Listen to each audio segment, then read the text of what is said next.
Hello and welcome to our next lesson.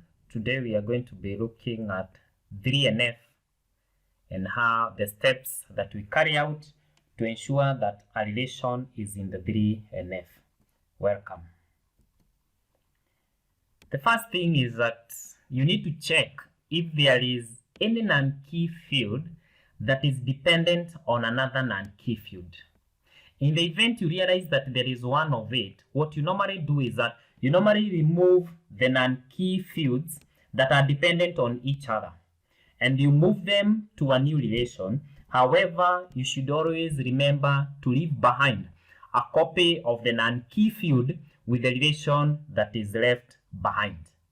Now, the non-key field that you have moved to a new relation, you need to ensure that it becomes the primary key in that given relation. And then, if there is no other transitive dependency, we can automatically state that now the relation has shifted from the 2NF to the 3NF. To put all this into practical, let's look at the following relation. We have this relation that has student ID, student name, year, semester, course code, and course name. We are going to say is that the course name is dependent on the course code, and the course code is an non-key field, and the course name is not dependent on the student ID. So you have a classical example of a transitive dependency.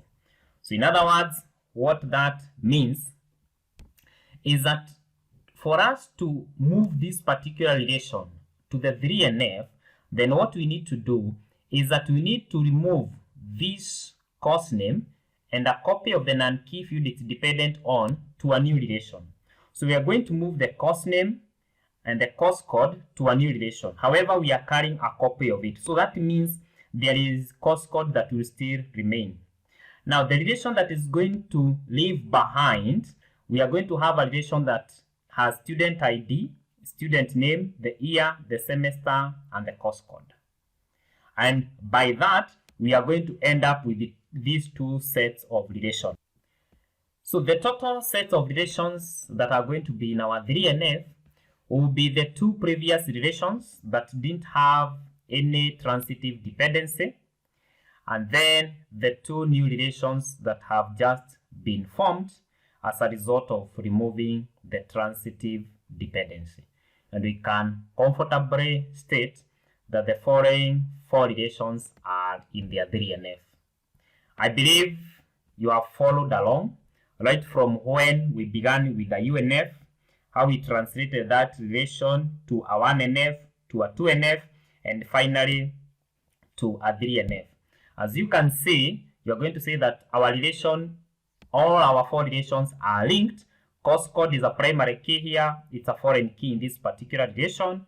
We have a student ID, which is a primary key here. It's a foreign key in this particular relation.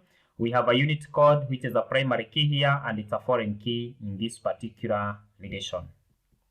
To put all that into proper perspective and to assess the extent to which we have understood, what I would want you to try out is to look at this particular relation that has already been put for you in the UNF form, having shifted from a particular report, and we have generated our UNF.